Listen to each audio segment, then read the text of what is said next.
This is the single kickflip, and the way you put your feet on the board is basically put it parallel, about in the middle of the board. One foot's pretty much wedged on the rail of the board, and the other foot is halfway on the rail.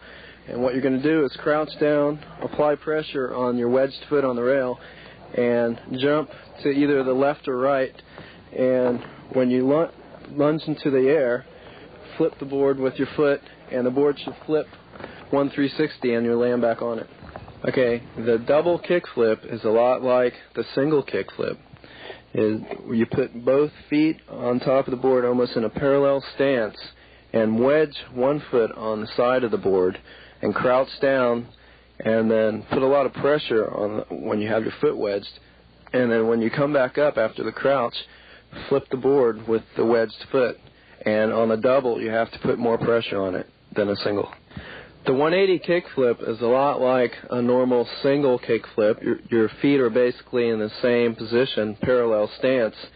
But when you do this, you have to keep in mind when you land, your front foot has to hit the nose of the board when the board recovers from the 360 spin, and you have to almost do a 180 when you land as soon as you hit it. The 180 ollie flip.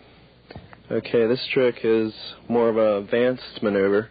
You place your front foot just under the front trucks and your back foot just past the back trucks. And it's almost kind of like a pressure flip where you're putting a lot of pressure on your front foot and pressure on your back foot. And when you crouch down and ollie, you're kind of almost shoving the board out and also putting pressure on both sides to where the board will flip and spin at the same time, and hopefully you'll land back on the board. The handstand kickflip is an advanced handstand maneuver. It's actually a handstand dismount kickflip, which you're basically doing a handstand, and you have your hands. There's different ways you could put your hands, but I basically put my hands about right here. Okay, once you have your hands in the right location, you pretty much do it's almost like a half of a push-up on your hands to get the pressure to build up to flip the board back to your feet.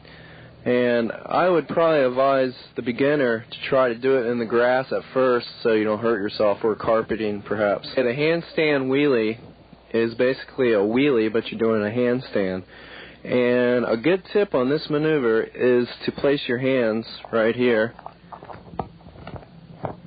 your backhand definitely over the tail, and it helps you to drag the tail so you can keep your balance and put most of your weight, most of your portion of your weight on the back of your hand. So when your kicktail is sliding on the surface, you can catch your balance.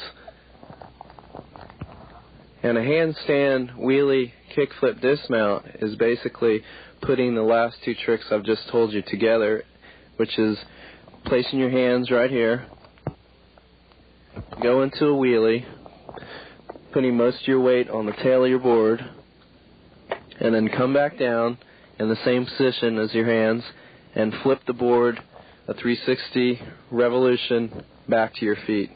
The handstand tic-tac is basically two maneuvers put into one.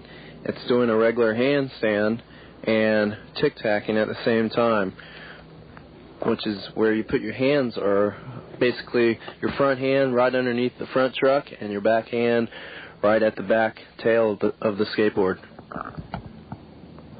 And what you do is basically do a tic-tac from left to right, and which gives you the momentum to go forward while in a handstand. A freestyle board is designed to stand up on its side. This grants us the luxury of performing rail tricks. This is a 180 transfer on the rail.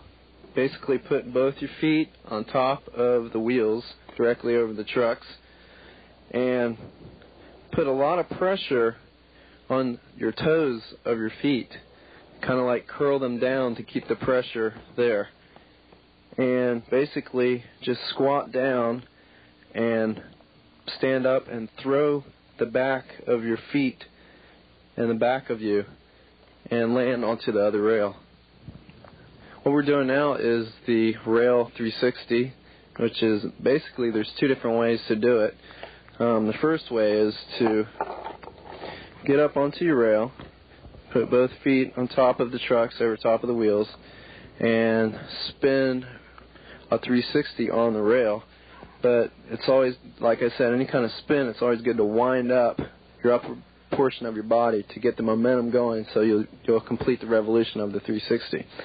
And it's always good on this rail 360 is to kind of put a little bit of pressure onto the nose, the rocker of the nose, so that you'll spin easier and not dragging your wheels onto the ground. And the other variation of the rail 360 is starting like this and basically getting the momentum of your arms again as in a spin and kicking the board up to the rail and spinning around like this and come back down and land on it.